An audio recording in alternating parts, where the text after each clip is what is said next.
Auzubillahiminash-shaitanir-rajim. Bismillahir-Rahmanir-Rahim. This is Agha Shahryar Khan from 48 CTP. I welcome to all of you once again on the platform of CSS Brainweek, and particularly in the Newsweek analysis that is from November 15th to November 23, 2021.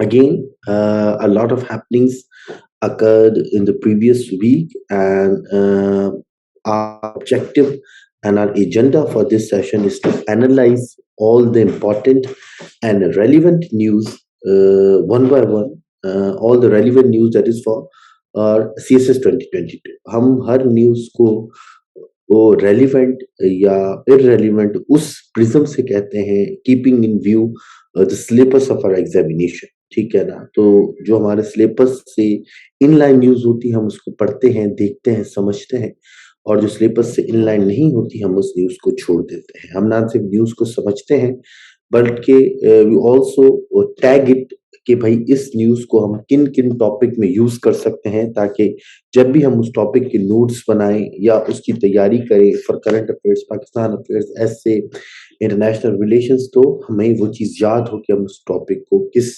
चीज में इस्तेमाल कर सकते हैं। So the important news और the important happening जो कि last week में हुई, जिसके ऊपर पूरे वीक्स में आपको एडिटोरियल्स भी मिलेंगे, ओपिनियंस भी मिलेंगे, and there are a lot of opinions on that news was the passage of almost exactly 33 bills in the joint sitting of the parliament. Government is facing a lot of criticism uske upar, but previously government is trying to conduct next general elections on electronic voting machines, और जिससे oppositions बिल्कुल agree नहीं थी, election commission of Pakistan भी agree नहीं था, तो उनको किसी तरह ये बिल पास करवाना था। दैट इज व्हाई उन्होंने joint sitting of the parliament को बुलाया। अब ज्वाइंट सिटिंग ऑफ पार्लियामेंट क्या होती है कि आप नेशनल असेंबली, दो हाउसेज होते हैं हमारी पार्लियामेंट में, एक कहलाता है लोअर हाउस और एक कहलाता है अपर हाउस। ठीक है जी? तो लोअर हाउस और अपर हाउस का आप इजलास एक साथ बुला लेते हैं, वो कहलाती है ज्वाइंट सिटिंग, और उसके अंदर आप बिल पेश करते हैं। ऑल्दो नॉर्मल हालात में बिल पेश करने का तरीका या कोई भी लेजिस्लेशन पेश करने का तरीका ये होता है कि आप पहले किसी एक हाउस में पेश करते हैं, आइदर सेनेट और नेशनल असेंबली, फिर वो उस हाउस से पास होती है, पहले डिस्कशन होती है उस हाउस में, फिर उस हाउस से पास होती है, फिर सेकेंड हाउस में जाती है, वहां पर डिस्कशन होती है, वहां से वो लेजिस्लेशन पास होती है, फिर प्रेसिडेंट के पास जाती है और फिर वो लॉ बनता है। बट अकॉर्डिंग टू आर्टिकल 70 कि आप ज्वाइंट सिटिंग में पेश करके दोनों हाउस से एक साथ भी बिल्स को पास करा सकते हैं और उन बिल्स को कन्वर्ट कर सकते हैं एक्ट में, और आप लेजिस्लेशन कर सकते हैं। अब सवाल ये पहले ये पढ़ लेते हैं कि भाई पहले ये समझते हैं कि कौन कौन से बिल पास हुए, और the most important among them, as I mention earlier, that electronic voting machines bill and I voting for the overseas Pakistanis, and in the second in the later stage we will discuss whether these type of legislations and the methodology that was adopted by the present government is beneficial for democracy, is healthy for the democracy or not। ठीक है? तो हम ये भी discuss करेंगे कि healthy है नहीं है, इसको आप कहाँ कहाँ यूज कर सकते हैं, इस टॉपिक को, इसको आप डेमोक्रेसी के अंदर यूज कर सकते हैं, इस न्यूज को, इसके एनालिसिस को आप इसको गवर्नेंस में यूज कर सकते हैं, आप इसको इंस्टीट्यूशन की परफॉर्मेंस या इंस्टीट्यूशनल रिफॉर्म्स की बात करें तब भी आप इस चीज को वहां पर यूज कर सकते हैं। अच्छा जी, ये इलेक्ट्रॉनिक या फिर जो है वो आपके अगर इलेक्टोरल प्रोसेस के ऊपर कोई ऐसे आ जाता है, कोई सवाल आ जाता है, तो उसके ऊपर भी आप ये टॉपिक यूज कर सकते हैं, ये पोर्शन आप उसके अंदर यूज कर सकते हैं। अच्छा जी, तो पहले कौन कौन से, amid criticism over growing inflation and price hike, the coalition government led by the PM on Wednesday. अच्छा, यहाँ पर काफी स्क्रीनिंग के बच्चे भी मौजूद हैं, तो मैं उनको बताता चलूं, आप लोगों के लिए इंपॉर्टेंट यह है कि आप लोग डेट ध्यान में रखेंगे कि ये जो लेजिस्लेशन पास हुई है 17 नवंबर वाले दिन 33 बिल पास किए, जिसमें से एक बिल वोटिंग इलेक्ट्रॉनिक मशीन्स का भी था और आई वोटिंग का भी था। तो आपने डेट और बिल्स के नाम ध्यान में रखने हैं as far as the screening is concern. ठीक है जी? अच्छा, 33 bills was passed, including a controversial bill on electronic voting machines and I-voting for the overseas Pakistanis। अच्छा, स्क्रीनिंग वाले बच्चों ने ये भी बात ध्यान में रखनी है कि ये joint session of the parliament था। ठीक है ना? क्या था, joint session of the parliament, और सिंपल मेजोरिटी के साथ ये चीज पास हुई, यानी जितने लोग मौजूद थे उसमें से सिंपल मेजोरिटी के साथ ये उन्होंने पास की। अच्छा, इलेक्ट्रॉनिक वोटिंग मशीन्स और आई वोटिंग के अलावा कौन कौन से बिल पास हुए? Beside the bill on EVMs and overseas Pakistanis, the government also managed to get the international court of justice bill 2021 pass किया गया, providing right to appeal to Indian spy Kulbhushan Yadav. उसके अलावा क्रिमिनल लॉ अमेंडमेंट बिल 2021 भी पास किया गया, punishment of chemical castration of the habitual rapist, ठीक है, again it's a controversial bill but वो पास किया गया। The anti rape bill 2021 providing for the establishment of special courts and use of modern devices during the investigation and trial for rape cases also among the bill passed. तो ये दोनों बहुत एक important bill थे। ये इन दो bills को मैं इसको हाईलाइट भी कर देता हूँ। इन दो बिल्स को आप अपने, अगर आप जब भी जेंडर स्टडीज को पढ़ें या जेंडर स्टडीज को देखें तो इसके अंदर भी आप ये न्यूज को बता सकते हैं कि भाई पाकिस्तान में, क्योंकि उसमें एक पोर्शन भी है the role of the status of women, उसके अंदर लेजिस्लेशन वाला पार्ट भी है। तो ये दो इंपॉर्टेंट बिल की बात कर सकते हैं, एंटी रेप बिल और क्रिमिनल लॉ, जिसके अंदर मॉडर्न डिवाइसेस और इन्वेस्टिगेशन और स्पेशल कोर्ट को एस्टेब्लिशमेंट करने का कहा गया on the issue of rape. The government however deferred one of the election related bill which allows dual nationals to contest elections। एक बिल उन्होंने पास नहीं कराया जिसके अंदर जिन लोगों की दोहरी शरीयत थी जो है उनको भी बोला जा रहा था कि उनको हक देंगे, बट वो चीज उन्होंने पास नहीं कराई। The House also passed a motion on the joint sitting of the parliament to decide the fate of the Council of Common Interest controversial decision regarding the population census। population census जो 2017 की हुई थी उसके provisional results मौजूद हैं, but उसके ऊपर भी उन्होंने कहा कि भाई ये जो है वो काउंसिल ऑफ कॉमन इंटरेस्ट इसके ऊपर फैसला करेगी। तो 33 बिल पास हुए 17 नवंबर वेडनेसडे वाले दिन, जिसके अंदर इंपॉर्टेंट बिल्स वोटिंग मशीन का था, आई वोटिंग का था, क्रिमिनल लॉ अमेंडमेंट बिल था, एंटी रेप बिल था, इसके अलावा international court of justice amendment bill था। Now, and among the 33 approved bills, there were two private members bills that have been moved by the opposition members। कुछ opposition members ने भी bill को move किया जिनकी तादाद 2 थी। Now, it begs the question whether the procedure adopted by the government is healthy for the democracy or not। जो content है, जो बिल पास किए गए वो अच्छे हैं या बुरे हैं, उसके ऊपर अलग बहस है, ठीक है ना।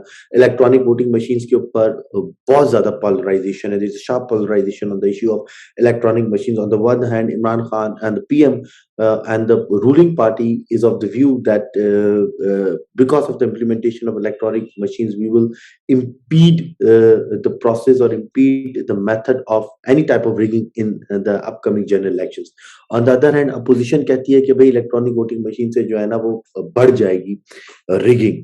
तो इसके ऊपर डिफरेंस ऑफ ओपिनियन हो सकता है, बट अभी हम जो बात कर रहे हैं कि जो प्रोसेस अडॉप्ट किया गया ये सही था या नहीं था, या इससे क्या प्रोसेस आएगा डेमोक्रेसी के ऊपर। और इसके लिए मैं मदद लूंगा, जो कि मैं हमेशा कहता हूं कि जब भी आपको पार्लियामेंट या इंस्टीट्यूशनल रिफॉर्म्स के ऊपर कोई चीज पढ़नी पड़े तो आप अहमद बिलाल महबूब के आर्टिकल्स आप जरूर पढ़ा करें। ये पिल्डैट के प्रेसिडेंट भी हैं और ये बड़ा अच्छी कमेंट्री करते हैं। अच्छा, अब क्या है, फॉर एग्जाम्पल हुआ क्या ज्वाइंट सिटिंग में क्या होता है? ज्वाइंट सिटिंग में 2 से 3 चीजें होती हैं। पहली बात, आपने कंसेंसस क्रिएट नहीं किया, ठीक है ना, आपने कोई चीज कंसेंसस के साथ क्रिएट नहीं की। Unfortunately there is a trend in the electoral history of Pakistan that every election was condemned and tagged as a rigged election by the party who lost the election। Her election को tag किया जाता है कि भाई यहाँ पे धांधली हुई है और यहाँ पर जो है वो हमें इस इलेक्शन के रिजल्ट नहीं मानते जो हारता है। So in order to strengthen the electronic process, one has to create consensus, one has to develop consensus and then pass the appropriate legislations। Government को भी चाहिए था कि कोई भी लेजिस्लेशन पास करने से पहले उसके ऊपर कंसेंसस क्रिएट करे अपोजिशन के साथ मिलकर। क्यों? क्योंकि देखिए ना, अगर आप इतनी पोलराइज्ड वे में आपने इलेक्ट्रॉनिक वोटिंग मशीन्स का बिल भी पास कर दिया और आई वोटिंग का भी बिल पास कर लिया, बट अपोजिशन इसके ऊपर उसने एक भी वोट आपके हक में नहीं दिया और आपने उसको कंसेंसस क्रिएट करने की कोशिश भी नहीं की, तो एट द एंड क्या होगा? एट द एंड आपका डेमोक्रेटिक प्रोसेस वीक हो जाएगा। क्योंकि अब जब इलेक्शन होता है 2023 के अंदर, तो फिर क्या होगा? अपोजिशन कहेगा या आपके हाफ ऑफ द पार्टीज जो है अपोजिशन में, वो कहेंगे कि भाई हमने तो ये बिल माना ही नहीं था, हम तो इस बिल के लिए रेडी नहीं थे, हमसे तो किसी ने बात ही नहीं की, हमने तो इसके ऊपर वोट ही नहीं दिए, तो इस मशीन्स के ऊपर, इस प्रोसेस के ऊपर होने वाले इलेक्शन को हम नहीं एक्सेप्ट करेंगे। यही स्टेटमेंट आए from the heads of the various political parties, चाहे वो गुलाम भुट्टो जरदारी हो, पीएमएल पार्टी के हेड हो। डिफरेंट पार्टीज ने ही बोला कि हम इस बिल को एक्सेप्ट ही नहीं करते, इसके होने वाले इलेक्शन हम नहीं मानेंगे। यानी in a nutshell, I'm trying to say that by passing this legislation without developing consensus, you make the upcoming general election controversial. आपने आने वाले इलेक्शन को आज ही से कंट्रोवर्शियल बना दिया 17 नवंबर 2021 को by passing these type of legislation without making consensus। ठीक है ना? तो अगेन ये बहुत एक इंपॉर्टेंट चीज थी, ठीक है, कि आपने जो है वो ये यहाँ पे लिखा है, the greatest law in the proceeding joint sitting therefore was the lack of any serious efforts to bridge the two extremely polarized position on the issues either before the sitting or during its proceedings। आपने consensus ही नहीं create किया, although आपके पास वो platforms मौजूद थे। For example parliamentary committee on legislative businesses आपके पास मौजूद है, टू रिकंसाइल द डिफरेंसेस। आप उसके पहले कंसाइल कर सकते हैं डिफरेंसेस को, आप parliamentary committee on legislative business का सहारा ले सकते थे, बट आपने वो नहीं लिया। इंस्टेड हरीली aborted efforts to convene its meeting after the disgruntled coalition allies agreed to support the bill in the joint sitting। हमने joint sitting में डाला और उसको वहीं पर बिल्डोज कर दिया बिल को। इससे पहले अगर आपको याद हो, इलेक्शन एक्ट जो 2017 पास हुआ था उसके अंदर बकायदा कंसेंसस क्रिएट किया गया था। यहाँ पे मेंशन भी हुआ है कि the passage of electoral laws in the past have generally been the result of bipartisan consensus, just like the election in 2017 whose passage took about 3 years and over 100 committee meetings। Election act 2017 को पास करने के लिए आपने 100 committee meetings हुई थी, 3 साल हुए थे। अब यहाँ पर क्या हुआ, विदाउट मेकिंग एनी एफर्ट्स या without discussion in the parliament, without critical discussion on the parliament, क्योंकि जब डिस्कशन होती है तो दोनों साइड से कुछ ओपिनियंस आते हैं, कुछ सजेशंस आती हैं कि ये पॉइंट सही नहीं है, ये पॉइंट सही नहीं है, इसको इस तरह बेहतर बनाया जा सके, और उससे आप कंसेंसस से पास करते तो आज ही से आने वाले इलेक्शन के ऊपर कॉन्फिडेंस बढ़ जाता और वो लेजिटिमेट हो जाता।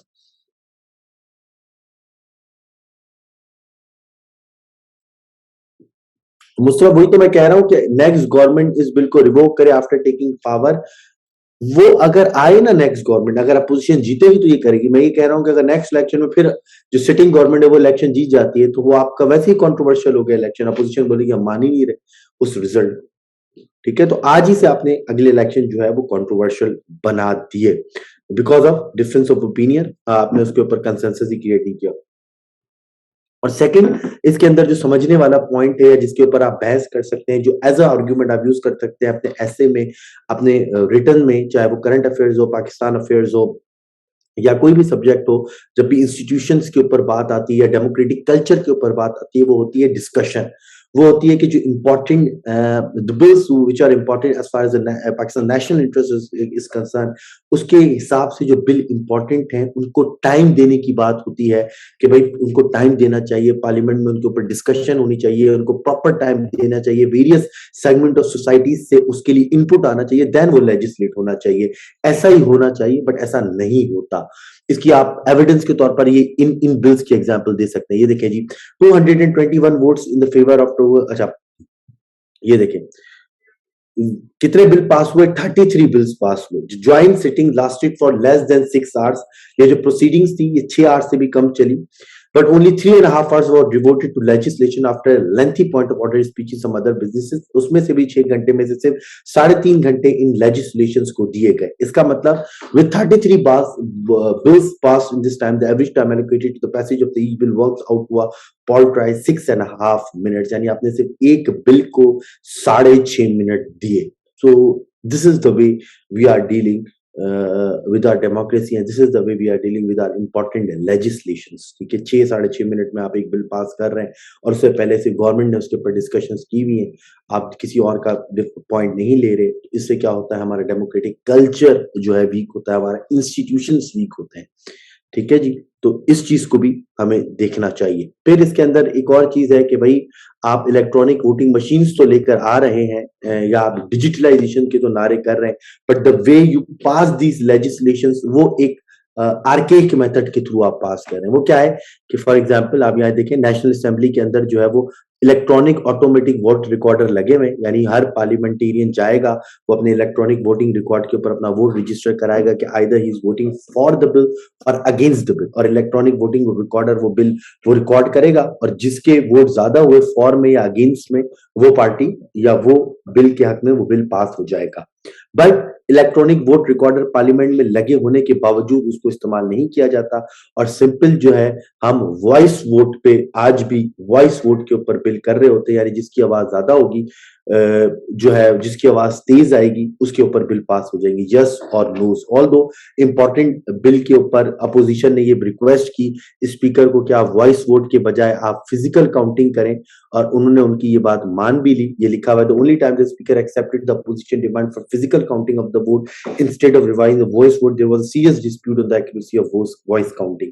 उन्होंने कुछ बिल्स के ऊपर अपोजिशन की बात मानी कि भाई आप हाथ खड़ा करेंगे तो हम आपकी काउंटिंग कर लेंगे, वॉइस वोट नहीं लेंगे, वरना नॉर्मली हम वॉइस वोट से जिसकी आवाज तेज होगी लोग चिल्लाएंगे यस और नो में, और उस तरह बिल पास हो जाएगा, जिसके ऊपर ना ये भी पता नहीं चलता, एक्यूरेसी ऑफ वोट काउंटिंग नहीं पता चलता, किस मेंबर ने किसके हक में वोट दिया, किस मेंबर ने किसके हक में वोट नहीं दिया, ये भी चीज पता नहीं चल रही होती। तो इस चीजों को आप डेमोक्रेटिक कल्चर के अंदर, इंस्टीट्यूशन के अंदर, इंस्टीट्यूशनल रिफॉर्म्स के अंदर हम लोग यूज कर सकते हैं। The government discuss the flaws in the joint sitting proceedings reflect the poor quality of democracy which seems to be getting worse with each such development. This is, I think, the conclusion of that part of the news, that the flaws in the joint sitting proceedings reflect a poor quality of democracy, which it seems to be getting worse with each such development.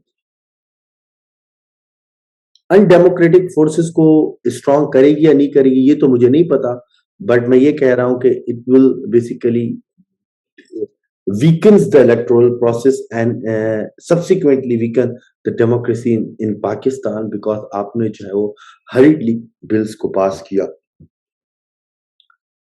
ठीक है जी, अब हम next पे चलते हैं। इसी तरह कुछ सेशंस, कुछ सेनेट में भी बिल पास किए गए या लाए गए, सेनेट में प्रेजेंट किए गए सेनेट के अंदर। कौन कौन से जी? नेशनल अकाउंटेबिलिटी ब्यूरो का बिल पेश किया गया, protection of journalist and media professional bill, higher education bill, HSC second amendment bill pass without being referred to the standing committees concern amid the opposition protest. Same यहाँ पर भी उन्होंने standing committees बनाई जाती हैं ताकि उन बिल्स के ऊपर जो है वो डिस्कशंस हो, उनके ऊपर एनालिसिस हो, बट अगेन स्टैंडिंग कमिटीज को बिल नहीं दिए और सेनेट में पेश करके उसको पास कर दिया गया, जिसमें नैब का भी एक अमेंडमेंट बिल है जिसमें नैब के चेयरमैन को एक्सटेंशन भी दी जा सकती है, उसको हमने ये भी बिल पास किया। इन अ नटशेल, चाहे वो ज्वाइंट सिटिंग में बिल पास कराना हो या सेनेट में बिल पास कराना हो, बात सिर्फ सिंपल है कि कंसेंसस भी नहीं क्रिएट किया गया और डिस्कशन भी नहीं की गई जितनी करनी चाहिए थी, और एट द एंड आपने आने वाले इलेक्शन को कंट्रोवर्शियल बना दिया, and it is not a good omen for the democratic culture in Pakistan. Second news जो है हमारी वो है related to the economy. We have covered the section of economy, batch 7 में भी हो चुका है, बैच 8 में भी हो चुका है। ठीक है जी, स्क्रीनिंग वाले बच्चे सिर्फ डेट्स वगैरह को याद रखें। यहाँ पर जो है फॉर एग्जांपल, ये मैं अभी आगे चल के भी बात करूंगा कि इस टाइम पर इंटरेस्ट रेट हमने दोबारा बढ़ा दिया, अब हमारा इंटरेस्ट रेट है 8.75%।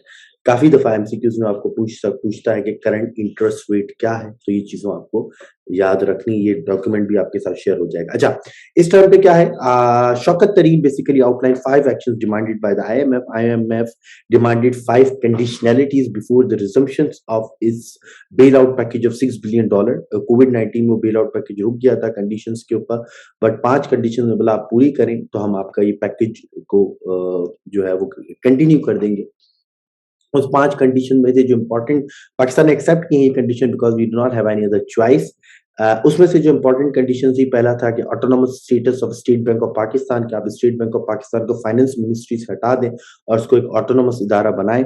Then withdrawal of tax exemptions, ये हमने बात की थी कि पाकिस्तान में टैक्स एग्जेम्पशंस बहुत दी जाती हैं। हमने सोल्यूशन में भी बोला था जब हमने इकोनॉमी को पढ़ा था कि रैशनलाइज करें टैक्स एग्जेम्पशंस को। देखें same is the case with IMF, and IMF is proposing the same and increase in energy tariff. अब हमने ये भी बात की थी, अगर आप लोगों को याद हो, when we were discussing the macroeconomic challenges in Pakistan and we discussed the circular debt, और उसमें हमने दिखा था कि भाई सर्कुलर डेट में एक वजह ये भी है कि we fail to recover the energy tariff.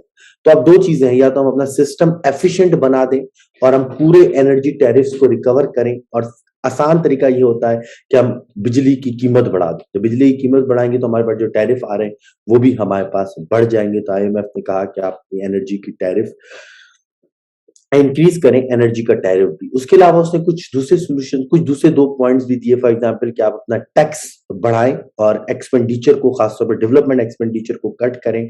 और आईएमएफ ने कहा कि हम कोई भी बिल जो है वो प्रेसिडेंशियल ऑर्डिनेंस से नहीं मानेंगे, आपको हर बिल जो है वो पार्लियामेंट से पास कराना जरूरी है। ये भी एक आईएमएफ की कंडीशन थी जो कि एक्सेप्ट की गई, और अभी बोला जा रहा है कि 1.39 पर यूनिट इंक्रीज किया जाएगा बिल्स के अंदर।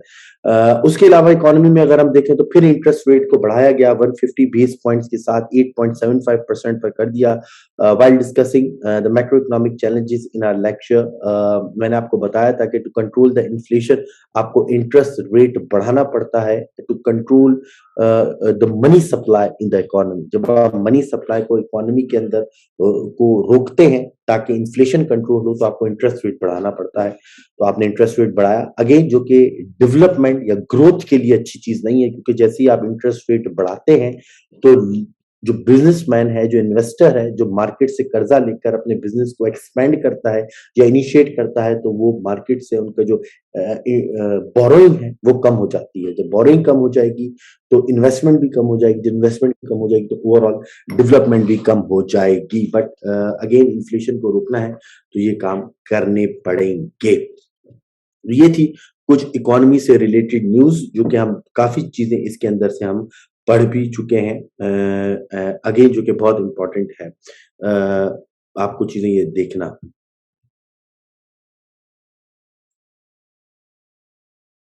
भाई उस आईएमएफ को कहता है, आईएमएफ को कहा है कि आपका रेवेन्यू बढ़ना चाहिए, ठीक है ना। सर विद सच ये लिखा है increasing energy table tantamount of other price hike, isn't there any other solution, because it is a solution proposed by the IMF। वो कहता है कि भाई आपके पास रेवेन्यू कम है, आपको रेवेन्यू बढ़ाना है तो आप बिजली के पैसे बढ़ाएं, ठीक है ना। अब अवाम को क्या होगा, लोअर स्टेट ऑफ सोसाइटी किस तरह होगा, उसका उसका काम नहीं है, ठीक है ना, वो आपकी गवर्नमेंट का काम है। इसके अलावा जी हमारे पास जो important, one of the important news है as far as digitalisation of Pakistan is concern. Batch 7 में ये हो चुका है। जो हमारे ऐसे के बच्चे हैं एक्सक्लूसिव ऐसे बैच के, वहां पर भी हमारा डिजिटलाइजेशन का जो है वो ऐसे का टेस्ट हो चुका है। But again another important news as far as the digitalisation of Pakistan is concern, that Imran prime minister Imran Khan launch the pilot project of digital power of attorney services for overseas Pakistanis. अभी ये सिस्टम 10 हमारे जो एम्बेसीज हैं, overseas embassies, उसके अंदर establish किया गया। अब ये सिस्टम क्या है, इस सिस्टम के तहत ओवरसीज पाकिस्तानीज जो हैं वो सिर्फ ऑनलाइन मेथड के थ्रू पावर ऑफ अटर्नी किसी भी उनकी प्रॉपर्टी के ऊपर वो इशू करा सकते हैं नादरा के सॉफ्टवेयर पे। नादरा से बेसिकली, यानी कोई भी आपके पाकिस्तानी अगर बाहर रहते हैं, पहले उनको अपनी एम्बेसीज में जाना पड़ता था पाकिस्तान की, वहां पर जाना पड़ता था, डॉक्यूमेंट सबमिट करने पड़ते थे, फिर वहां से उनको issuance of power of attorney होती थी। अब इसको डिजिटलाइज कर दिया गया, घर बैठे वो अपने लैपटॉप के थ्रू अपने डॉक्यूमेंट सबमिट करा सकते हैं, उनसे एक ऑनलाइन इंटरव्यू लिया जाएगा और उसके बाद से उनको पावर ऑफ अटर्नी इशू कर दी जाएगी। Again a very important step as far as digitalisation of Pakistan is concern, जिसको आप गवर्नेंस सेक्टर या पॉलिटिकल सेक्टर की सब हेडिंग के अंदर यूज कर सकते हैं और आपको करना भी चाहिए। इसके अलावा सीपैक के ऊपर कुछ अपडेट, हमारा सीपैक का लेक्चर अगेन बैच 7 में हो चुका है। सीपैक का लेक्चर उनको पता है कि सीपैक का फेज 1 हमारा कंप्लीट हो चुका है, एंड फेज 1 में जो हमारा प्राइम फोकस था was on infrastructure development and incorporation of energy in the national grid. हमने तकरीबन 11,000 मेगावाट एनर्जी को इन्फ्यूज किया नेशनल ग्रिड के अंदर और इंफ्रास्ट्रक्चर प्रोजेक्ट बनाए जो कि अर्ली हार्वेस्ट प्रोजेक्ट्स भी कहलाते थे। Now the second phase of CPEC 2.0 is going to start, in fact it's already is already being started, is in the process, and the main focus in CPEC 2.0 or in the second phase of China-Pakistan economic corridor is on industrialization and socio-economic development, जिसके ऊपर meeting भी हुई, and the government of Monday hosted a marketing session for about 70 Chinese companies as it seeks to trigger the second phase industrial development and socio-economic development, industrialization and socio-economic development. अब उसके लिए क्या-क्या है जी, यहाँ पे लिखा हुआ है, mister Mansoor told the Chinese companies that phase 2 of the CPEC was aimed at enhancing bilateral cooperation in industrial, technological, and agriculture sector, for which business-to-business collaboration would be a hallmark of success and opportunity. यानी industrialisation में होगी, agriculture sector में improve लेकर आएंगे, technological sector में improve लेकर आएंगे और सोशो इकोनॉमिक डेवलपमेंट भी लेकर आएंगे। और उन्होंने फिर बताया कि what Pakistan is offering inside their special economic Jones, जो अपने स्पेशल इकोनॉमिक जोन्स बनाए हुए हैं, उसमें पाकिस्तान क्या ऑफर कर रहा है लोगों को, जो कि 9 स्पेशल इकोनॉमिक जोन्स है। तो उन्होंने कहा कि Pakistan offer regional competitive incentives in special economic zones including 10 year income tax exemptions. आपको 10 साल तक आपकी इनकम टैक्स पे एग्जेम्पशन होगी, and exemption of custom duty on imports of capital goods, और कुछ कैपिटल गुड्स के ऊपर आपकी इंपोर्ट ड्यूटी भी नहीं ली जाएगी अगर आप पाकिस्तान में आते हैं और स्पेशल इकोनॉमिक जोन्स के अंदर इन्वेस्ट करते हैं। He said, adding that the CPEC authority was setting up a facilitation center to provide all kind of support to the CPEC investors. जब हमने अभी पढ़ रहे थे हम इंडस्ट्रियलाइजेशन का lecture, and we talk about the one window process for investors, and it is a sort of that kind of a facility that is created by the CPEC authority कि वो एक facilitation center बनाए, और कोई भी अगर investment करना चाहता है स्पेशल इकोनॉमिक जोन में तो उसको फैसिलिटेट किया जाए। This will be a platform for serving as one window operation for the investors through coordination with various ministries, as I mentioned कि भाई ये भी tantamount to one window operation है।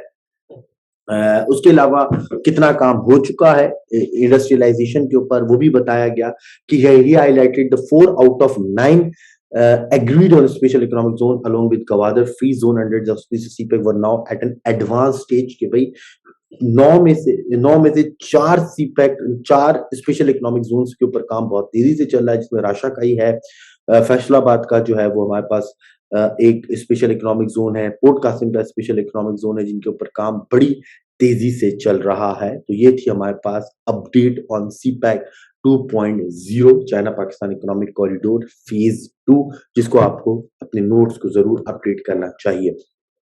अच्छा, उसके अलावा अगर हम देखें as far as the regional scenario is concern, region को देखा जाए and specially Pak India relation is concern, उसके ऊपर 2 डेवलपमेंट हुई है। पहली development again a kind of positive overture from the government of Pakistan, and उन्होंने जो है वो रीओपन द करतारपुर कॉरिडोर को जो है वो रीओपन किया गया पाकिस्तान की गवर्नमेंट की जानिब से, और जो है they also released the Indian fishermen prisoners by Pakistani, qualifying as one such step। ना सिर्फ करतारपुर कॉरिडोर खोला गया बल्कि उनको जो मछली पकड़ते हैं मछेरे उनको पकड़ लिया गया, तो उनको भी छोड़ा गया। So again it's a good step। Regions also fall within the category of soft solutions। ये एक soft solutions है, but I'm not saying that it will change the situation overnight, but again it is a positive step, it is a soft step कि जिससे एक atmosphere या ambience change हो सकती है पाकिस्तान इंडिया के दरमियान। So again it is a good development. इसके अलावा जो डेवलपमेंट हुई है वो हुई है Russia started to provide S-400 to India, started to supply S-400 air defence missile system to India. India ने रशिया से S-400 डिफेंस मिसाइल सिस्टम खरीदा था, जो कि anti ballistic defence missile system है, जिससे आप आने वाले मिसाइल्स को रोक सकते हैं। दुनिया का सबसे एडवांस सिस्टम है। इस वक्त दुनिया में 2 एडवांस सिस्टम है एयर डिफेंस मिसाइल सिस्टम के, एक रशियन मेड S-400 सिस्टम है और दूसरा अमेरिकन मेड थर्ड है terminal high altitude aerial defence system. तो कुछ लोग अमेरिकन मेड थर्ड खरीदते हैं, कुछ रशियन मेड जो है वो S-400 खरीदते हैं। इंडिया ने रशियन मेड S-400 की डील की थी, तकरीबन ये $5.5 बिलियन का प्रोजेक्ट है, $4-5 बिलियन का डिफेंस सिस्टम है, और रशिया ने जो है वो इसको अब इसकी पहली सप्लाई करना शुरू की है। Russia is begin supplying India with S-400 air defence missile system. अब इससे क्या होगा, इससे हुआ क्या था कि जब टर्की ने भी रशिया से लेने की कोशिश की थी तो यूनाइटेड स्टेट्स ऑफ अमेरिका ने उसके ऊपर सैंक्शंस लगाए थे, counter American adversary through sanction act, काटसा का उनका एक एक्ट है, counter American advisory through sanction act और उसके थ्रू उन्होंने टर्की पर सैंक्शन लगाए थे। But being the strategic partner of the United states of America, क्या इंडिया के ऊपर सैंक्शन लगाएगा या यूएस नहीं लगाएगा? अभी तक तो कह रहे हैं कि हम इंडिया को सैंक्शन करेंगे अगर इंडिया ने ये सप्लाई को नहीं रोका, बट इंडिया कह रहा है कि नहीं, वो हमें नहीं रोकेंगे।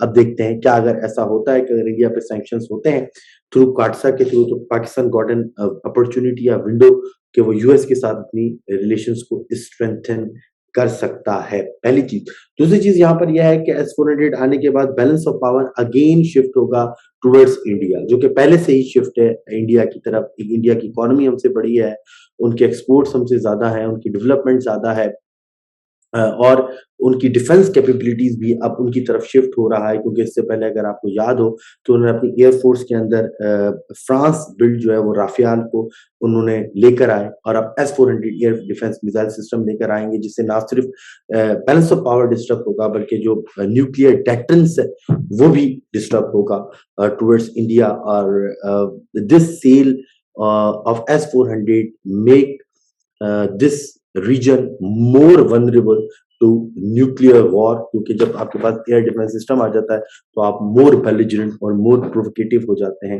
And keeping in view the track record of Narendra Modi, हम बोल सकते हैं कि वो फिर कोई भी जो है वो ब्लंडर कर सकते हैं और कोई भी गलती कर सकते हैं, ठीक है ना?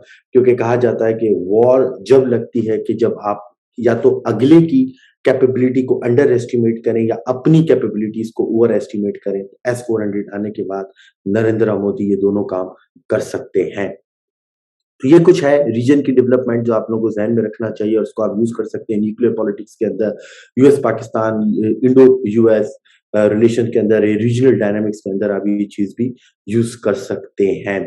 इसके अलावा अगेन विंटर है, और विंटर में हमेशा पॉल्यूटेड सिटी की न्यूज आती है। Lahore is the most polluted city in the world. Air quality index यहाँ पर गिरता चला जा रहा है, और इसके जो लोग हैं 11 billion people are at risk of contracting serious heart and lung diseases and even cancer, and it is a global phenomena, और इससे आप लड़ नहीं सकते, इससे आप कलेक्टिवली लड़ सकते हैं, जो कि COP26 में हमने उस दिन देखा। So this is it as far as the news are concerned, weekly news analysis are concerned, जो कि मेरे ख्याल में आपको बताना जरूरी थी, जो आपको पढ़नी भी चाहिए और जिसको आपको यूज करनी चाहिए। तो ये जो है वो डॉक्यूमेंट भी आपके साथ शेयर हो जाएगा। There are again certain editorial, certain important editorials and opinions, वो भी आपके साथ इंशाल्लाह शेयर हो जाएंगे, जो भी लोग रजिस्टर्ड हैं हमारे डिफरेंट बैचेस के अंदर। So this is it from my side. इंशाल्लाह I will make another news week analysis. जो बच्चे यहाँ पर मौजूद हैं वो यहीं पर रुकें, you can ask questions, but हम जो है यहाँ पर वीडियो रिकॉर्डिंग को रोक देंगे।